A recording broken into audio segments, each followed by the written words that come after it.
जय हिंद दोस्तों, आज हम ज्योग्राफी के चालू करेंगे प्लैनेट्स के बारे में इंफॉर्मेशन लेंगे और फिर सन के बारे में भी स्टडी करेंगे. तो चलिए अब स्टार्ट.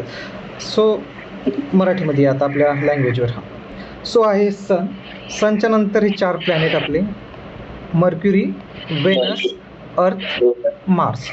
सो याच्यामध्ये जो हा बेल्ट येत आहे ना, हा याच्यामध्ये मोस्ट ऑफ द ॲस्ट्रॉइड्स आहे. सेलेस्टियल बॉडी आहे. सेलेस्टियल बॉडी म्हणजे तीच जे स्पेसमध्ये मोठी गोटा असते त्याला आपण सेलेस्टियल बॉडी म्हणजे आउटर मोस्ट बॉडी. सो हा ॲस्ट्रॉइडचा पट्टा आहे पूर्ण. ॲस्ट्रॉनॉट. हा ॲस्ट्रॉइड बेल्ट. आणि याला म्हणते गोल्डीलॉक झोन. गोल्डीलॉक झोन जे मार्सच्या आधी जे प्लॅनेट्स आहेत त्याला गोल्डीलॉक झोन म्हणते, कारण त्याच्यावर लाईफ राहू शकते. आणि याच्यानंतर बघते हे म्हणजे टोबियन प्लॅनेट्स म्हणजे बाह्यग्रह ज्याच्यावर लाईफ राहण्याची शक्यता नाही. So my very educated mother just सर्व अस नूडल. ज्युपिटर, सॅटर्न, युरेनस आणि नेपच्यून. सो यांच्यामध्ये लक्षात ठेवण्याची गरज आहे. हे बेल्ट आहे ॲस्ट्रॉइड पट्टा. याच्यामध्ये ग्रॅव्हिटेशनल फोर्सने काय होते की कधी काय होते की ही जी ॲस्ट्रॉइड बेल्ट आहे पृथ्वीचा ग्रॅव्हिटेशनल फोर्स याला अट्रॅक्ट करते आणि ती पृथ्वीच्या ग्रॅव्हिटेशनल फील्डमध्ये येते. तर कधी आपल्याला ॲस्ट्रॉइड पडल्यासारखं दिसते, मेटिओर पडल्यासारखं दिसते. ते बघू आपण ॲस्ट्रॉइड आणि मेटिओर्स काय आहे तर. सो मर्क्युरी, व्हेनस, अर्थ, Mars, Jupiter, Saturn, Uranus, Neptune याला गोल्डीलॉक झोन म्हणते आणि याला टोबियन प्लॅनेट्स म्हणते. सो हे थोडं बेसिक होतं जे की आपल्याला सांगितलं. आता आपण एका सनबद्दल थोडी स्टडी करू. हा झाला आपला सन. सनचं एज सांगितलं होतं 5 अरब वर्ष, 5 बिलियन इयर सनचं एज होतं. याच्यामध्ये हायड्रोजन आणि हेलियमचं फ्युजन होतं. हायड्रोजन आणि हेलियमचं फ्युजन म्हणजे रिॲक्शन होते. सो आपण म्हणू शकतो की बिना ऑक्सिजननी आग कशी जळत आहे, तर ते आग नाही जळत आहे, ते हायड्रोजन आणि हेलियमचं फ्युजन होऊन राहिलं. सो कधी प्रश्न पडू शकते असा की स्पेसमध्ये तर ऑक्सिजन नाही, मग ते आग कशी लागते, कारण आगसाठी तर मोस्ट इम्पॉर्टंट ऑक्सिजन असतं. सो याचा आपण बघू आता डायमीटर बघू. थोडं मेन इन्फॉर्मेशन घ्यायची थोडी जी की आपल्या कामात आहे. बघा, डायमीटर जर म्हटलं तर 13,92,000 किलोमीटरचा डायमीटर आहे. आणि याचं ॲव्हरेज टेम्परेचर म्हटलं तर 15 मिलियन डिग्री सेल्सिअस.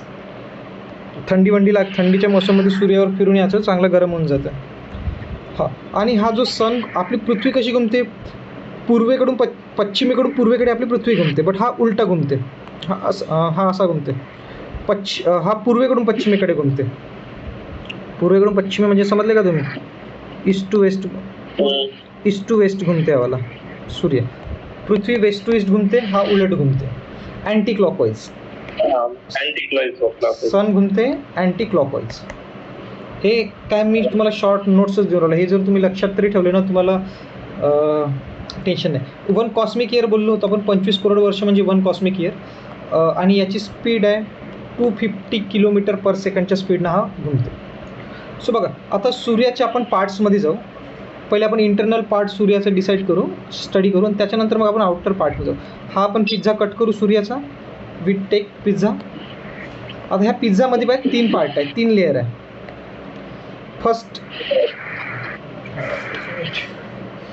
फर्स्ट ते याचं कोर येतं. हा कोर पार्टमध्ये काय होतं, फ्युजन होतं. फ्युजन म्हणजे तुटणे.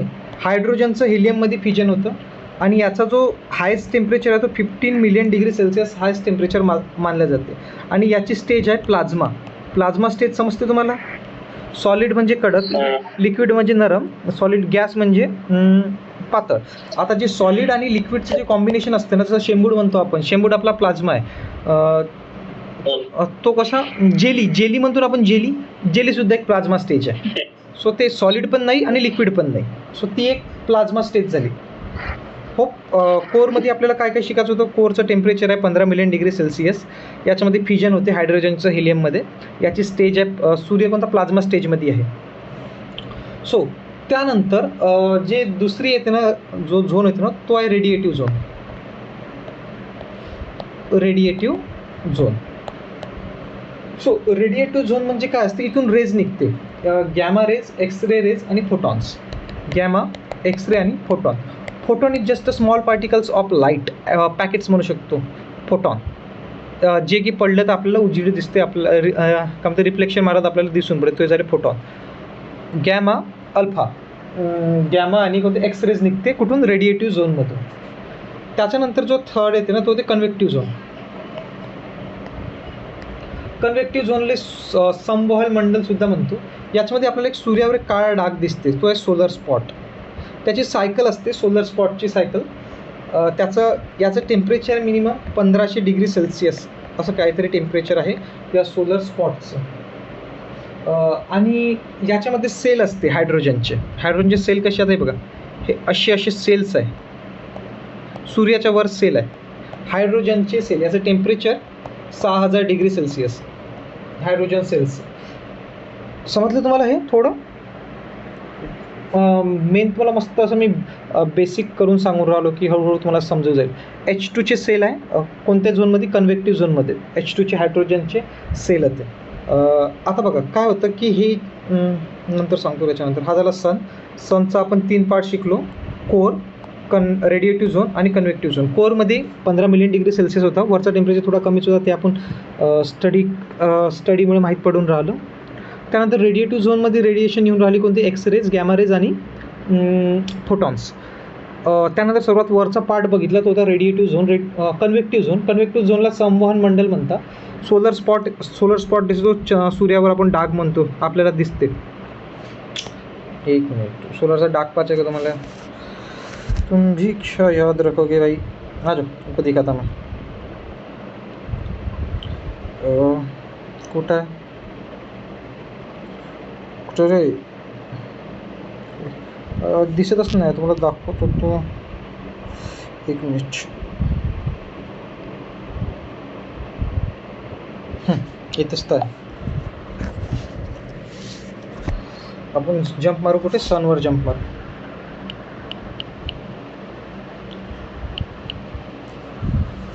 Okay, so here is our सन.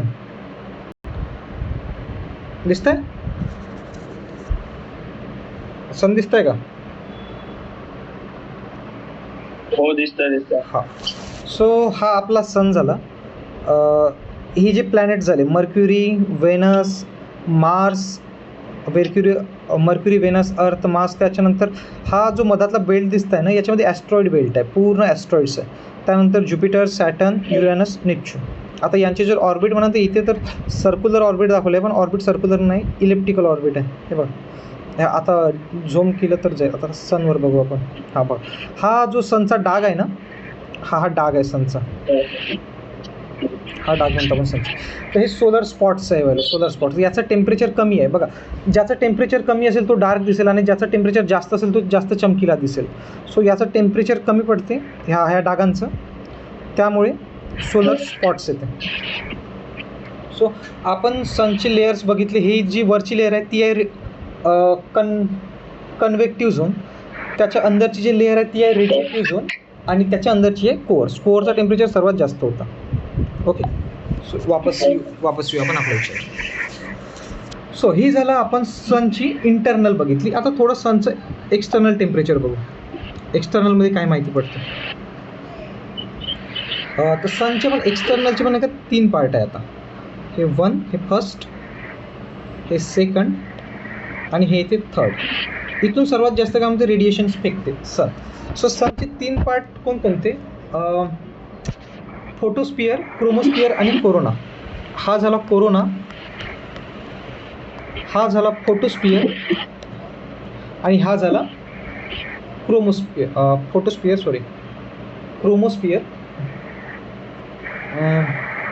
क्रोमोस्पियर आणि हा झाला फोटोस्पियर. सनचे 3 पार्ट, कोरोना, क्रोमोस्पियर आणि हा फोटोस्पियर. सो ही जी रिजन आहे ना, ट्रान्झिशन रिजनसुद्धा म्हणते, कारण याच्यामध्ये काय होते की टेम्परेचर 7,500 वरून 5,00,000 डिग्री सेल्सिअसपर्यंत ट्रान्झिट होते, टेम्परेचर चेंजिंग होतं. सो आता थोडं आपण फोटोस्पियरचं टेम्परेचर बघू, कोरोनाचं टेम्परेचर बघू आणि याचं बघू. सो कोरोनाचं कसं काम आहे, कोरोना आहे ना हा ताजसारखा आहे, मुकुट आहे एक प्रकारचा, सूर्याचं मुकुट कोरोना. जे हा इन्फ्लेशन दिसते आपल्याला ते कोरोनामुळे दिसते आपल्याला. सो कोरोनाचा जो टेम्परेचर आहे ना तो आहे 27 लाख डिग्री सेल्सिअस. क्रोमोस्फिअरचा टेम्परेचर आहे 32,000 डिग्री सेल्सिअस आणि फोटोस्फिअरचं टेम्परेचर पडते 6,000 डिग्री सेल्सिअस. आता काय होते की ही जी अर्थ आहे ना, ही अर्थ पकडा आपली, ही अर्थ. तर याचे जे कोरोनाचे जे हे रेज आहे ना, ते असे इकडे येतात पृथ्वीवर, वर येते खाली येते. सो आपल्याला कधी ऑस्ट्रेलियामध्ये दिसतं ऑस्ट्रेलिया बोरिओलिस आणि ऑरोरा ऑस्ट्रेलिस. सो एक टर्म आहे ऑरोरा बोरिओलिस आणि ऑरोरा ऑस्ट्रेलिस. आता ऑरोरा बोरिओलिस म्हणजे काय असतं, जे नॉर्दर्न साईड आहे, नॉर्दर्न साईडला जी सनची किरणे वरतून जाऊन राहिली तर स्कायमध्ये वेगवेगळ्या बॉडीज दिसते आपल्याला. चमकदार स्काय दिसते खूप, ब्ल्यू कलरचं स्काय दिसन रात्री, स्टार्स दिसते, ग्रीन कलरचं स्टार्स दिसते, स्काय दिसते पूर्ण. ते ऑरोरा बोरिओलिस. आणि जे साऊथमध्ये दिसते ते ऑरोरा ऑस्ट्रेलिस. डायरेक्शनच्या नुसार आहे, नॉर्थमध्ये ऑरोरा बोरिओलिस देते आणि साऊथमध्ये ऑरोरा ऑस्ट्रेलिस. हा होता आपला सनबद्दल आपण स्टडी केली most of the. Solar spot cycle असते, सोलर स्पॉट सायकलचं सांगून देतो तुम्हाला विशेषतः. तो जो काळा डाग असते ना, काळ्या डागची सायकल आहे एक, वरतं जाते आणि वापस पुन्हा खाली येते. ते सोलर स्पॉट सायकल कंप्लीट करायला 5.5 वर्षात वर जाते आणि 5.5 वर्षात खाली येते. तिथे 11 वर्ष लागते. त्याला 100 जर सोलर इव्हेंट कंप्लीट केले ना, म्हणजे 11 वर्षाचा एक इव्हेंट आहे तो. 100 इव्हेंट कंप्लीट केले तर त्याला सोलर इव्हेंट म्हणते. 2013मध्ये 23वा इव्हेंट होता, त्याची सायकल कंप्लीट झाली. आता 2011 म्हणते ना, 2024मध्ये त्याचा 24वी सायकल कंप्लीट होईल. पाहून घ्यायचा 2024मध्ये जर निघाला ना सोलर इव्हेंट, पाहिले त्याचा बरोबर. सो ही आपण सनबद्दल थोडी वरवरच माहिती घेतली, कारण तेवढं आपल्याला इन्फॉर्मेशन खरं नाही, कामाचं नाही आहे. म्हणून तुम्हाला ते डिटेलमध्ये सांगून काही बेनिफिट आहे नाही असं वाटते मला सनबद्दल. त्यानंतर थोडं आपल्या स्टार्सबद्दल माहिती घेऊ आपण, आपल्या प्लॅनेट्सबद्दल माहिती घेऊ आपण, वरवरच माहिती घेऊ. तुम्ही कुठून तुमचा जो ॲटलास आहे ना, ॲटलासवर सगळी इन्फॉर्मेशन तरी वाचून घ्या तुम्ही. सो फर्स्ट बघू आपण कलरबद्दल. टेम्परेचरचे कलर तुम्ही काल सांगितले होते, रेड कलर, व्हाईट कलर आणि ब्ल्यू कलर. रेड म्हणजे नॉर्मल, व्हाईट म्हणजे मीडियम आणि ब्ल्यू म्हणजे हाय टेम्परेचर. त्यानंतर गॅलेक्सीबद्दल पण सांगितलं. गॅलेक्सीमध्ये 100 अरब तारे आहे आणि युनिवर्समध्ये 100 अरब गॅलेक्सी आहे. बल्ज एक नाव आहे. आता ही जी आपली मिल्की वे गॅलेक्सी आहे, इथे एक सेंटर आहे, त्याला आपण बल्ज म्हणतो. NGC H33ची सुद्धा सांगितली होती, super cluster 3 galaxy, Andromeda NGC H33. Sun स्पॉट्सबद्दल सांगितलं मी तुम्हाला. सोलर वाइंडबद्दल सुद्धा सांगितलं, जी ऑस्ट्रेलिया ऑरोरा बोरिओलिस आणि ऑरोरा ऑस्ट्रेलिस आहे ती हे होतं, समजलं. मी तुम्हाला फोटो दाखवतो ऑरोरा बोरिओलिसचा किंवा ऑरोरा ऑस्ट्रेलिसचा.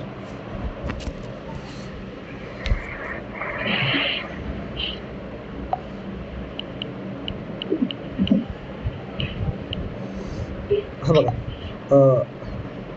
हे जे असते ना, हे असं इमेजेस, हे ऑरोरा बोरिओलिस आणि ऑरोरा ऑस्ट्रेलिस हे स्कॅन्डिनेव्हिया कंट्रीमध्ये तुम्हाला दिसायला मिळते, कारण की स्कॅन्डिनेव्हिया कंट्री जवळ पडते तिकडलं नॉर्थन साईडचं. सो तिथे हे सगळं मस्त दिसतं. Norway, Sweden, Finland. हां, सो हे बघा, हे आहे ऑस्ट्रेलिस बोरिओलिस आणि ह्याच प्रकारे ऑस्ट्रेलिस. खूप समजलं असेल, डोक्यात घुसलं असेल. आणि मिल्की वेच्या गॅलेक्सीचा जो सेंटर आहे त्याला म्हणतं बल्ज पॉईंट. सोलर सायकलसुद्धा सांगितली तुम्हाला. 100 सायकल्स झाला तर एक सोलर इव्हेंट येते. ओके, कॉस्मिक इयर म्हणजे काय होता, सूर्याचा होता, आणि सोलर इव्हेंट तो सायकल आहे एक प्रकारचं. आपल्याकडे बघा प्लॅनेट्स किती आहे, 8 प्लॅनेट्स आहे आणि 5 डॉर्क प्लॅनेट्स आहे, म्हणजे छोटे प्लॅनेट्स, डॉर्क प्लॅनेट्स म्हणतो. एक्झो प्लॅनेट म्हणजे काय होते की थोडा कन्सेप्ट एक्झो प्लॅनेटचा. एक्झो प्लॅनेट म्हणजे जे आपल्या सोलर सिस्टीमच्या बाहेरची प्लॅनेट आहे त्याला आपण एक्झो प्लॅनेट्स म्हणतो. क्लासिफिकेशन ऑफ प्लॅनेट्समध्ये म्हटलं तर 4 प्लॅनेट्स इकडे आहे ॲस्ट्रॉइड बेल्टच्या आणि 4 प्लॅनेट्स तिकडे आहे. यांची खासियत, हे सॉलिड प्लॅनेट्स आहे इकडले आणि यांची डेन्सिटी जास्त आहे, आणि हे गॅसियस प्लॅनेट्स आहे सगळे. ओके, लेस डेन्स यांना जोबियन प्लॅनेटसुद्धा म्हणते. काय म्हणतात, जोबियन प्लॅनेट्स. सो मर्क्युरीबद्दल थोडी इन्फॉर्मेशन घेऊ आपण. बघ मर्क्युरीवर जाऊ आपण. फर्स्ट हा मर्क्युरीवर जाऊ.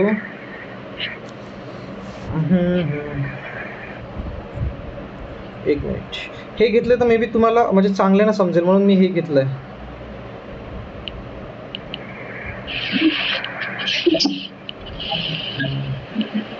बरं इथं नाही येत आहे तर मी फर्स्ट आपण मर्क्युरी बघू आपण.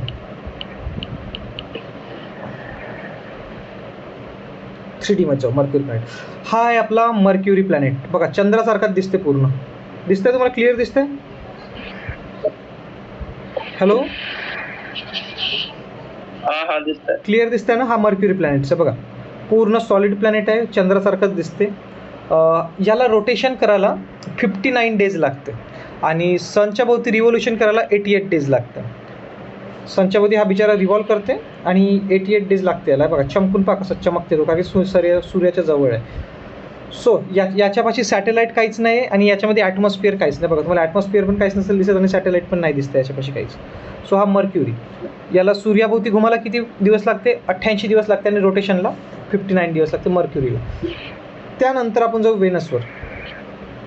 हा आहे व्हीनस. 243 दिवस याला रोटेशनला लागते आणि रिव्हॉल्युशनला 255 दिवस. याच्याकडे सुद्धा सॅटेलाईट नाही, ॲटमॉस्फिअर नाही आणि हा हॉटेस्ट प्लॅनेट आहे. हॉटेस्ट प्लॅनेट कशामुळे? कारण की याच्यामध्ये गॅसियस आहे, कार्बन डायऑक्साईड गॅस आहे मोस्ट ऑफ द. सो त्याच्यामुळे काय करते, गॅस असल्याच्यानं ते पकडून ठेवते आणि रिलीज थोडं उशिरा करते. आणि हा ईस्ट टू वेस्ट घुमते. East to west. ईस्ट म्हणजे काय होते? पूर्वी. वेस्ट म्हणजे पश्चिम. पूर्वीकडून पश्चिमेकडे घुमते यावाला. सूर्याचाच भाऊ आहे यावाला. हां. सो हा झाला कोणता प्लॅनेट आपला? व्हेनस.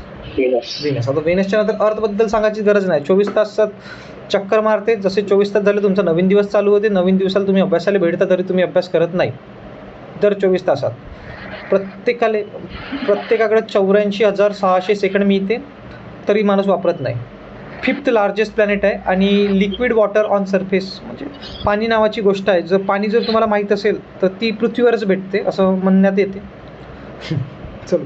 सो आपण हा बघितला अर्थ. अर्थच्या नंतर आपण जाऊ कुठे जाऊ? आहे काय तिकडे? मार्स. दिसून तर नाही राहिला मला. मार्स नाही दिसून राहिला पुढे. हा मार्स आला. हा त्याला Mars. So we are going to Mars. हा झाला मार्स झाला. मार्स रेड आहे एकदम, लाल माती आहे कारण याच्यामध्ये फेरस ऑक्साईडची प्रमाण जास्त आहे मार्समध्ये. रोटेशन याला 24 तासच लागते पण रिव्हॉल्युशनला 2 वर्ष लागते का मोस्ट ऑफ द याला. याच्याकडे 2 सॅटेलाईट आहे. एक आहे फोबोस आणि एक आहे डेमोस. सो हा एक सॅटेलाईट दाखवतो मी तुम्हाला. कुठे? हा बघ, हा एक सॅटेलाईट फोबोस. हा फोबोस सॅटेलाईट झाला आणि एक हा डिमोस. 2 सॅटेलाईट आहे यांच्याकडे, फोबोस आणि डेमोस मार्सकडे. फोबोस थोडा जवळ आहे आणि डेमोस थोडा दूर आहे. होय.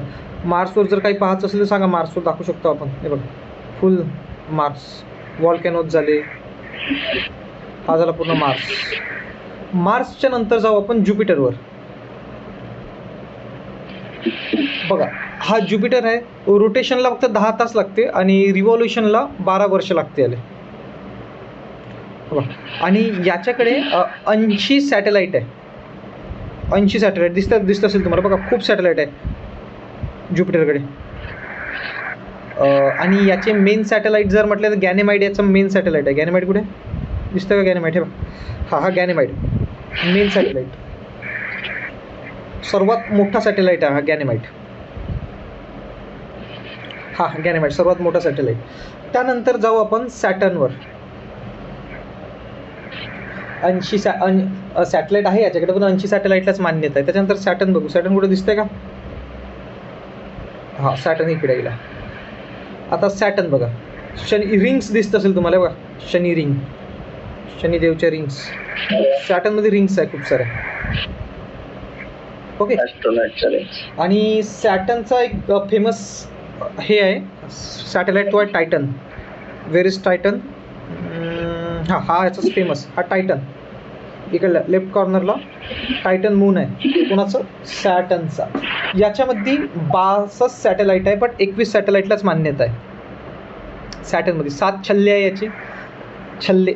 छल्ले म्हणतो, रिंग्स म्हणतो, 7 छल्ले. हे हा झाला सॅटर्न. त्याच्यानंतर बघू आपण युरॅनस. युरॅनस कुठे आहे? दिसतंय का युरेनस? हां, इकडे आहे युरेनस. आता युरेनसकडे जायचं आहे ना. हां,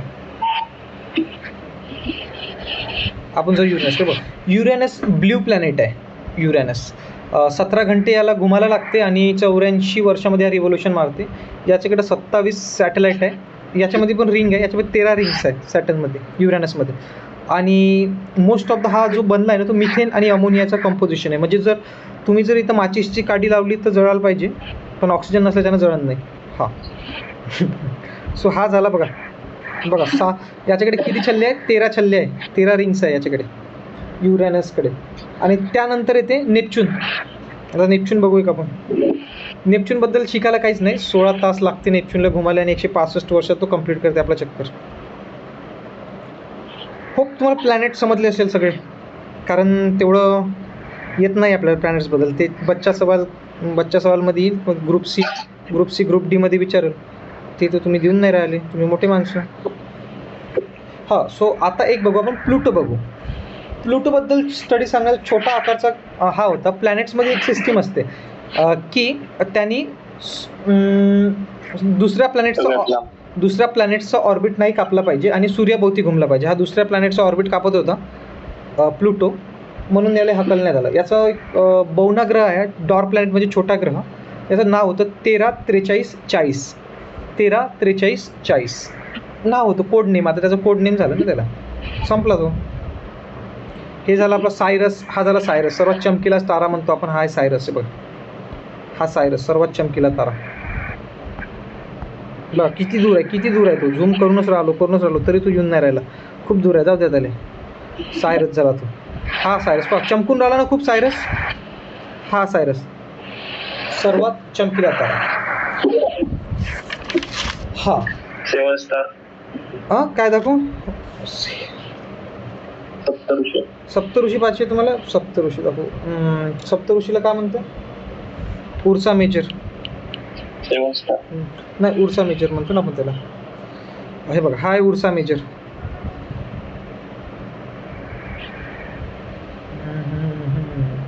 इन आँखों की मस्ती के मस्तान हजारों है. इथं ऑप्शन नाही येत आहे. एक मिनिट थांब, थोडं असं करायला लागेल. तुम्हाला दाखवून देतो ना सगळंच.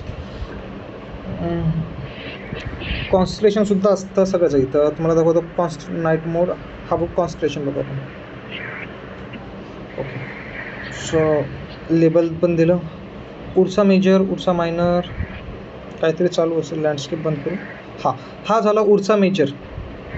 हा उर्सा मेजर झाला बघा. उर्सा मेजरला काय शेप्टी आहे, उर्सा मेजर. त्यानंतर येते उर्सा मायनर. हाच उर्सा मेजर कुठं? हर्क्युलिस. Ursa Major. उर्सा मेजरच्याच समोर येते उर्सा मायनर. कुठे गेला उर्सा मायनर? जाऊ दे, सोड. पण दिसतंय का? नाही, विर्गो पूर्ण. जरी सोडा, आपल्या कामात नाही ते उर्सा मेजर उर्सा मायनर. काय करता? तुम्हाला ॲस्ट्रोलॉजी शिकू का? लिब्रा. उर्सा मेजरमध्ये सोड, जाऊ. तेवढं डीपमध्ये जाऊ नको. डीप तुम्हाला पण रिडिंग शिकवा लागेल बरोबर. सो हे आपण बघितलं, पूर्ण प्लॅनेट्सची स्टडी बघितली, जे की होते इम्पॉर्टंट. आणि व्हिज्युअल घेतलं त्याच्यानं थोडी इझी जाते, म्हणजे माहीत पडते आपल्या प्लॅनेटबद्दल. आता आपण थोडं आपलं मेन इम्पॉर्टंट घेऊ. Kuiper belt. कुपर बेल्ट म्हणजे काय? जे नेपच्यून आणि युरेनस आहे ना, त्याच्यामधला जो बेल्ट आहे ना, त्याला म्हणतो आपण कुपर बेल्ट. त्याच्यामध्ये वेगवेगळ्या डिफरन्शियल सेलेस्टियल बॉडीज आहे. डोनट शेपचा आहे. Orbit overlap with Pluto. म्हणजे युरेनस, नेपच्यूनच्या नंतर जो येते ना, तो येते क्युपर बेल्ट. नेपच्यूनच्या नंतर येते क्युपर बेल्ट. क्युपर बेल्टमध्ये वेगवेगळे सेलेस्टियल बॉडी आहे. सेलेस्टियल बॉडीमध्ये तेच जे आभाळात भटकत राहते त्याला म्हणतो आपण सेलेस्टियल बॉडी. आणि जे यांचं जे हे इंटरनॅशनल ॲस्ट्रॉनॉमिकल युनियन आहे ते की स्टडी करते हे सगळं. कुपर बेल्ट झालं, हे झालं IAU, इंटरनॅशनल ॲस्ट्रॉनॉमिकल युनिट, ते स्टडी करते. मग थोडं आता बघू आपण ॲस्ट्रॉइडबद्दल बोलू. थोडं बेसिक, ॲस्ट्रॉइड म्हणजे काय असते. आता बघा, मार्स आणि ज्युपिटरच्या मध्ये ॲस्ट्रॉइड बेल्ट होता, तिथे असते ॲस्ट्रॉइड जे की तुकडे असते किंवा गोटे असते मोस्ट ऑफ द. आता काय होतं की ही जी अर्थ आहे ना, ही पकडा अर्थ. आता अर्थची दोन साईड आहे, नॉर्थ साईड आणि साऊथ साईड. ही जी ॲस्ट्रॉइड आहे, ॲस्ट्रॉइड जर मार्सपर्यंतच राहिले तर त्याला आपण ॲस्ट्रॉइड म्हणतो. पण हे जे पृथ्वीकडे आले ना तर मग त्याला मेटिओर म्हणतो. आणि पृथ्वीवर जर पडला तर मग त्याला मेटेरॉइड्स म्हणते. ओके, ॲस्ट्रॉइड बेल्टमध्ये आहे तर ॲस्ट्रॉइड, मार्सकडे गेला तर ॲस्ट्रॉइड म्हणाल, आणि तोच जर ॲस्ट्रॉइड आपल्या पृथ्वीकडे आला तर मेटिओर, आणि पृथ्वीवर जर पडला तर त्याला म्हणते मेटिओरॉइड, उल्कापिंड म्हणतो आपण. सो हा जर नॉर्थन साईडवरून आला, नॉर्थन साईडला जर पडला तर त्याला मग आपण उल्का म्हणतो, म्हणजे मेटिओराइट. पण हा जर साऊथ साईडला आला तर मग त्याला म्हणतो टेक्टाईल म्हणतो, आणि पृथ्वीवर पडला तर बोलाईट म्हणतो आपण त्याला, टेक्टाईल बोलाईट. याची स्पीड असते, याची 72 किलोमीटर पर सेकंडच्या स्पीडनं पडते हा, त्याच्यानंतर हा पडते 12 किलोमीटर पर सेकंडच्या स्पीडनं. तेवढं कामाचं नाही आहे आपलं. ते ॲस्ट्रॉइड बघितलं आपण. त्यानंतर एक रेड रेनचा कॉन्सेप्ट येते. रेड रेनचा कॉन्सेप्ट म्हणजे काय की माती असते ना, माती किंवा जे हेच ॲस्ट्रॉइड आहे, ॲस्ट्रॉइड वरच्यावर डिस्ट्रॉय होऊन जाते, आणि ते कसं फुल एनर्जीनं असते ना, ते गरम असते. तर तो वरचा जो टेम्परेचर आहे तो आपल्याला रेड दिसून जाते, तर मग आपण त्याला रेड रेन म्हणतो. ॲस्ट्रॉइडमुळे थोडं पृथ्वीवर पण असर झाला. जी आधी पृथ्वी 21 डिग्री झुकलेली होती, आता 23.5 डिग्री झुकलेली आहे असं म्हणते. त्याच्यानंतर येते कॉमेट्स म्हणजे धूमकेतू. याच्यामध्ये काही नाही, हे बर्फाचे गोळे असते आणि यांच्यामध्ये एअर्स असते. पुच्छल तारा, शेपटी असते, तारा नाही आहे पण हा पुच्छल तारा म्हणजे शेपटी असते. याच्यामध्ये चमकीला असते. एक हेली धूमकेतू आहे जो की फेमस आहे, दर 76 वर्षांनी दिसते तो आपल्याला, हेली धूमकेतू. सो काय म्हणते, प्रिलिम्समध्ये प्रश्न येते याचा की कॉमेट्स म्हणजे काय. Comets is just the combination of ice and gases. बर्फ आणि हवेचा तो कॉम्बिनेशन असते, आणि त्याच्यामध्ये गोटे असते. हेच होतं आपलं कशाबद्दल, कॉमेट्सबद्दल. ॲस्ट्रॉइडबद्दल पण तुम्हाला बेसिक मी वर काउंट घेतो की मला वाटते की तुमचं बेसिक हे क्लिअर असेल, एक छोटं बेसिक, आणि याचा प्रश्न विचारत नाही. पण जो कॉमेट्स आणि ॲस्ट्रॉइडचा प्रश्न ना तो थोडा लक्षात द्यायचा, कारण त्याच्यावरून प्रिलिम्सचा प्रश्न विचारतो. सो आता एक जिओग्राफिकल टाईम स्केल बघू आपण, जिओलॉजिकल टाईम स्केल. याच्यामध्ये काय, सर्वात मोठा पिरियड असतो तो इवॉन असते. इवॉनच्या नंतर इरा येते, इरांच्या नंतर पिरियड्सच्या नंतर इपॉक, आणि इपॉकच्या नंतर एज येते. इयॉन, इरा, पिरियड, इपॉन, एज. आता याची डीपमध्ये स्टडी करायची गरज कोणाला आहे, ज्याचा जॉग्राफी ऑप्शनल आहे. जो जॉग्राफी ऑप्शनल घेणार आहे त्याच्यासाठी हे इम्पॉर्टंट आहे. मग इयॉनमध्ये काय झालं, इरामध्ये काय झालं, पिरियडमध्ये काय झालं, इपॉकमध्ये काय झालं, एजमध्ये काय झालं. पण आपल्याला कामात नाही येत हा विषय, इयॉन, इरा, पिरियड, इपॉक. पृथ्वीबद्दल मी शिकवलं नसेल तुम्हाला तर थोडं मी पृथ्वीबद्दल सांगून देतो, त्यानंतर आपण अर्थचे स्टडी बघू मग मस्त. ओके, आता अर्थबद्दल शिकू आपण. याच्याबद्दल थोडं डिटेलमध्ये घ्यास लागेल. अर्थची डेन्सिटी आहे 5.5 ग्राम पर क्युबिक सेंटीमीटर. अर्थची डेन्सिटी किती आहे, 5.5 ग्राम पर क्युबिक सेंटीमीटर. आता अर्थची बघा जी डायमीटर आहे ना, अर्थ काय आहे की चपटी आहे, अर्थ अशी चपटी आहे इथं. सो इथची जी डायमीटर कमी आहे, 12,714. आणि ही जी हॉरिझॉन्टल झाली, हॉरिझॉन्टल किती आहे, 12,756. 12,714 वरची आणि 12,756 खालची, 42 किलोमीटरचा डिफरन्स पडते. अर्थला ब्ल्यू प्लॅनेट म्हणते. ब्ल्यू प्लॅनेट कशामुळे, कारण की याच्यामध्ये पाणी आहे. अर्थ चपटी आहे, अर्थ कशी आहे, चपटी, और तिला इंग्लिशमध्ये म्हणतो आपण जिऑइड. याचा डायमीटर सांगितला मी, पोलर डायमीटर आहे याचा 12,714, आणि हॉरिझॉन्टल डायमीटर आहे याचा, इक्वेटर डायमीटर म्हणतो तो 12,756. सो ही झाली अर्थ. ही काय आहे, 23.5 डिग्री झुकलेली आहे, आणि इकडून जर पकडलं तर मग ही पडते 66.5 डिग्री झुकलेली आहे प्लेनपासून. त्यानंतर रोटेशन इफेक्ट बघू. अर्थ घुमल्याने काय होते बघा. एक्सिस पासून 23.5 डिग्री झुकली आहे. ही एक्सिस आहे ना, याला एक्सिस म्हणते. एक्सिस पासून 23.5 डिग्री झुकली आणि प्लेन पासून 66.5 डिग्री झुकून आहे, असं पकडा. आता अर्थच्या रोटेशननं काय होते? अर्थच्या रोटेशननं दिवस आणि रात्र होते. टाईड आणि ईब होते. टाईड आणि ईबचा कॉन्सेप्ट सांगतो. हे जे समुद्र आहे, समुद्राचं पाणी वर गेलं म्हणजे टाईड आणि ईब म्हणजे खाली गेलं, ज्वार आणि भाटा. कोरिओलिस फोर्स म्हणजे झटका लागते थोडा अर्थला. आता तुम्ही एका जर ग्लासमध्ये पाणी घेतलं ना, ग्लासले जर घुमवलं असं, थोडा झटका पडते, तो एक कोरिओलिस फोर्स. जलधारा म्हणजे लहर येते. आणि ब्रिज म्हणजे हवाचं निर्माण होते. पृथ्वी घुमन तेव्हाच हवा येईल, नाही ती येईल नाही. हे झालं रोटेशनची इफेक्ट. त्याच्यानंतर रिव्होल्युशनमध्ये काय होते? सूर्याभोवती घुमल्याने काय होईल? सूर्याभोवती घुमल्यानं सीझन येईल. काय म्हणते, नवीन ऋतू येते. उन्हाळ्यात आईस्क्रीम खायची वाटते. कशामुळं? सूर्यामुळं, पृथ्वीच्या रिव्होल्युशनमुळं. इक्वेटर आणि इक्वेटरमध्ये 6 महिने दिवस आणि 6 महिने रात्र असते. सिम्पल रिझन आहे. 66.5 डिग्री झुकलेली आहे. ती इकडं काय म्हणते, जर सूर्य वरतं असेल तर प्रकाश वरच पडेल, खाली नाही पडेल, कारण झुकलेली आहे. सो इक्वेटरमध्ये, अंटार्क्टिकामध्ये म्हणा किंवा आर्टिक झोनमध्ये म्हणा, 6 महिने दिवस किंवा 6 महिने रात्र असते. ओके. सो सर्वात मोठे दिवस आणि सर्वात मोठं रात्र हे पण कशामुळे होत आहे? पृथ्वीच्या सूर्याभोवती घुमण्यामुळे. पण तालमीनं काय म्हटलं होतं की सूर्य पृथ्वीभोवती घुमतो. ओके, समजलं का तुम्हाला हे अर्थची माहिती? कारण आपण खूप म्हणजे हळूहळू बच्चा प्रकारे शिकून राहिलो हे वाला. हा, ओके. सो आता आपण थोडं मूनबद्दल बघू. आणि मूनबद्दल बघितल्यानंतर मग मी तुम्हाला जिओग्राफिकल ग्रीड, लॅटिट्यूड आणि लॉंगिट्यूड शिकवेल. लॅटिट्यूड लॉंगिट्यूड जर तुम्हाला येत असेल ना तर मला सांगा, ते शिकवण्याची गरज नाही.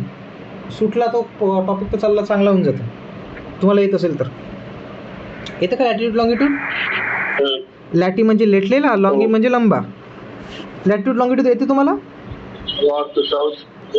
हां, अरे सोपीच कन्सेप्ट आहे, सांगून देऊ. चलो ठीक आहे. आता मूनबद्दल बघू थोडं आपण. मूनच्या स्टडीला म्हणते सेरेनोलॉजी. कशाची स्टडी? मूनची स्टडी. याला रात की राणी सुद्धा म्हणते. रात की राणी का बरं म्हणते? गाणं ऐकलं असं. चांद सी महबूबा हो मेरी कब ऐसा मैंने सोचा था. चंद्रावरच गाणे आहे, महबूबा म्हणून रात की राणी. अजून आपले जेवढे पण गाणे लिहिले आहे ना, चंद्रावर लिहिले आहे आणि राणीमध्ये. पण मला कन्फ्युजन आहे की चंद्राला मामाई म्हणते आणि राणी म्हणते. सो याचा जेंडर कोणता आहे?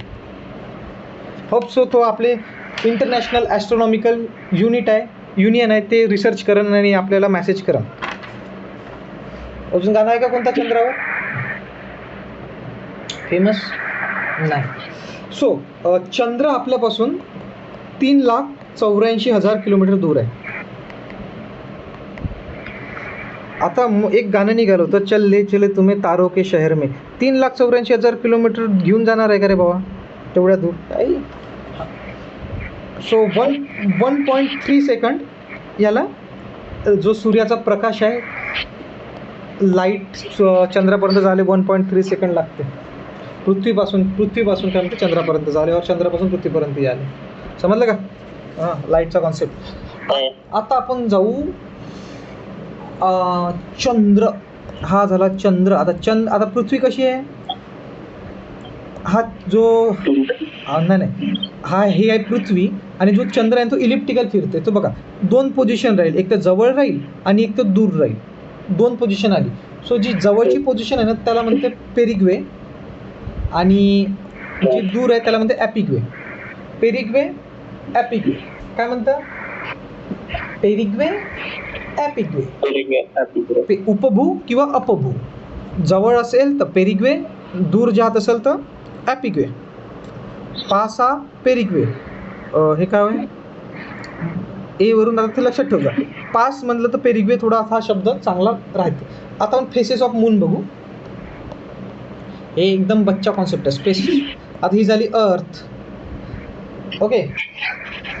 इथं देऊ आपण सूर्य, हा झाला सन. आता मला सांगा, जर चंद्र पृथ्वीच्या सिद्धा जर वर असेल तर आपल्याला काहीच नाही दिसेल, तर आपल्याला अमावस वाटते, अमावस की रात. आणि असा तर लाईट पडून राहिला ना चंद्रावर, तर इथे काय असते, पौर्णिमा असते, फुलमून. आणि ही जी सायकल कंप्लीट करायला लागते याला 14 दिवस आणि 14 दिवस, 14 दिवसानंतर आपल्याला पौर्णिमा आणि अमावस्या दिसते. आता अमावस्या काहून दिसून राहिली, कारण सूर्य आहे ना हा चंद्राच्या सरळ वर आहे, त्यामुळे याचा बॅक पार्ट आपल्याला दिसून नाही राहिला, तो ब्लॅक दिसून राहिला. पण या साईडनं हा प्रकाश सरळ इथं पडून राहिला चंद्रावर, त्यामुळे आपल्याला न्यू मून दिसतो. मग शुक्ल पक्ष, कृष्ण पक्ष. आता इथून बघा, इथून थोडा लाईट पडेल त्याला म्हणतो आपण शुक्ल पक्ष. आणि इथून डार्क पडेल तर आपल्याला डार्क दिसेल, त्याला म्हणतो कृष्ण पक्ष. शुक्ल पक्ष, कृष्ण पक्ष. सो चंद्राचे जे दिवस आहे ना ते लक्षात घ्यायचे, दर 14 दिवसांना आपल्याला फुल मून आणि अर्धा मून पाहायला भेटते. त्याच्यानंतर एक कन्सेप्ट येते, ब्ल्यू मूनचा कन्सेप्ट येते. ब्ल्यू मूनचा कन्सेप्ट म्हणजे काय, की एकाच महिन्यामध्ये दोनदा जर पौर्णिमा येत असेल ना, त्याला ब्लू मूनचा कन्सेप्ट म्हणतो आपण. चंद्र निळा नाही होत, फक्त एका महिन्यामध्ये 2 पौर्णिमा येऊन राहिल्या, म्हणून त्याला ब्ल्यू मूनचा कन्सेप्ट असं म्हटलं जातं. आता त्याच्यानंतर रेड मूनचा कन्सेप्ट म्हणजे काय, तेच की जर सेलेस्टियल बॉडी झालं किंवा लाईटमध्ये जर थोडा इफेक्ट झाला तर आपल्याला चंद्र लाल दिसतो, तो लाईटिंगचा इफेक्ट म्हणतो आपण. हां, सो आता मोस्ट ऑफ द सर्वात महत्त्वाचा कॉमन सवाल, 1969मध्ये अपोलो मिशन पाठवलं होतं. कुठे पाठवलं होतं, चंद्रावर. अपोलो मिशन गेलं चंद्रावर. सो आता हा पहिला प्रश्न तुमचा 10 लाखासाठी. चंद्रावर पहिला पाय कोण ठेवला, बरं. दुसरा पाय कोण ठेवला, राकेश शर्मा थोडी ठेवला बाहेर, राकेश शर्मा सांगून राहिले. ॲडविन अँडरलिन सोबतच गेले होते हे दोघं. नील आर्मस्ट्रॉंग आणि ॲडविन अँडरलिन हे सोबत गेले होते, पण चुकीनं ॲडविन अँडरलिन जाणार होता, पण काय झालं का नील आर्मस्ट्रॉंग धावत आला आणि पटकन पडून गेला खाली स्पेसक्राफ्ट पडून, तर त्याचा पाय पहिले पडण्यात आला, नील आर्मस्ट्रॉंगचा. पहा मित्रांनो, एक महत्त्वाची गोष्ट सांगतो, जो माणूस पहिला येते ना त्याचीच किंमत आहे, जो माणूस दुसरा येते ना त्याला कुत्र विचारत नाही. एक्झाम्पल, नील आर्मस्ट्रॉंग आणि ॲडविन अँडरलिन हे दोघेही सोबत गेले होते, पण आपलं नाव फक्त नील आर्मस्ट्रॉंगचं माहीत आहे, ॲडविन अँडरलिनचं नाही माहीत. सो ये दुनिया हमेशा आपकी कामयाबी देखते हैं, आपने कितनी संघर्ष किए ना वो नहीं देखते. अगर आप फेल हो गए तो 4 गालियाँ मारेंगे, अगर आप पास हो गए तो सर पे ताज की तरह बिठाएंगे. सो नील आर्मस्ट्रॉंग आणि ॲडविन अँडरलिन, आणि जिथं त्यांनी पाय ठेवला होता ना त्याचं जमीनचं नाव दिलं Sea of Tranquility. Sea of Tranquility. कामाचं नाही आहे आपल्या, तरी समजून जा. C of प्रँग्युटी. सो लक्षात ठेवा, ॲडविन अँडरलिन आहे की ज्यांनी दुसरा पाऊल ठेवला होता चंद्रावर. आता एक सिजवी नावाचा कन्सेप्ट येते. सिजवीच्या कन्सेप्टमध्ये काय असते की हा झाला सूर्य, हा झाला मर्क्युरी, हा झाला अर्थ आणि हा झाला नाही काय झालं मर्क्युरी, एक मिनिट, मर्क्युरी, चंद्र आणि पृथ्वी. हां नाही सिजवी म्हणजे कॉन्सेप्ट होता तो, थांब 1 मिनिट. 3च आहे ना आपल्याकडे. हा सन, अर्थ, मर्क्युरी, चंद्र आणि कोण, सॉरी, सन, चंद्र आणि अर्थ. सन, मून आणि अर्थ. सन, मून, अर्थ जर हे एकाच रेषेत येत असेल ना तर त्याला म्हणते सिजवी. पण यांच्यामध्ये 5 डिग्रीचं अंतर बसायला पाहिजे. 5 डिग्रीचं अंतर असेल यांच्यामध्ये तर ती पोझिशन येते सिजवीची, आणि यांच्यामध्ये जर 5 डिग्रीचं अंतर नसेल तर तिथे नॉन सिजगी असं काहीतरी नाव आहे, सिजवे और सिजगी. ओके. आता बघा, आपण थोडं हाय आणि मीडियम याच्याबद्दल बघू, टाईड आणि इपबद्दल. आता हिश, याला हिश म्हणते. हिश म्हणजे काय? सन, ही झाला मून आणि ही झाला अर्थ. आता हे जर तिघी एका रेषेत आहे ना, तर सनचा पण ग्रॅव्हिटेशनल फोर्स लागत आहे आणि अर्थचा पण ग्रॅव्हिटेशनल फोर्स लागून राहिला. सो 180 डिग्री आली आणि याच्यामध्ये टाईब आणि ईड जास्त येईल, ज्वार आणि भाटा जास्त येईल, कारण की ग्रॅव्हिटेशनलमुळं पाणी आहे असं खिचण्यात येईल. त्यानंतर कमी म्हणजे मीडियम, हिश आणि लिशचा कन्सेप्ट असते ना, हा झाला सन, ही झाली पृथ्वी आणि ही झाली, हा झाला चंद्र. सो याला वियुती म्हणते, अपोजिशन. आणि ही झाली कंजक्शन. याच्यामध्ये काय थोडं कमी येईल पण येईल. सूर्य इकडून खिचून राहिला, चंद्र इकडून खिचून राहिला, इकडून जास्त एनर्जी लागतो, इकडून कमी एनर्जी लागतो, ती पण येईल. आता नॉन सिजवीची जी पोझिशन म्हटलं तर हा होता सन, ही झाली अर्थ आणि ही झाली मून. ही नॉन सिजवी झाली 90 डिग्रीची. सिजवी म्हणजे 3-5 डिग्रीचा अंतर, फक्त 5 डिग्रीचा असा. सो सूर्याला ग्रहण लागणं, सूर्याला ग्रहण किती 7 ते 8 मिनिटापर्यंतच लागते आणि चंद्राला ग्रहण 2 ते 4 तासाचं राहते, कारण चंद्र आणि पृथ्वी जे स्पीड आहे ना ते मोस्ट ऑफ द सेम आहे. सो त्यामुळं सो तुम्हाला कन्सेप्ट समजले सिजवीचा कन्सेप्ट काय होता आपला. आणि त्यानंतर सिजवी शिकलो, नॉन सिजवी शिकलो, पेरिहेलन शिकलो, आपण ॲपिग्यू शिकलो काय काय असते तर.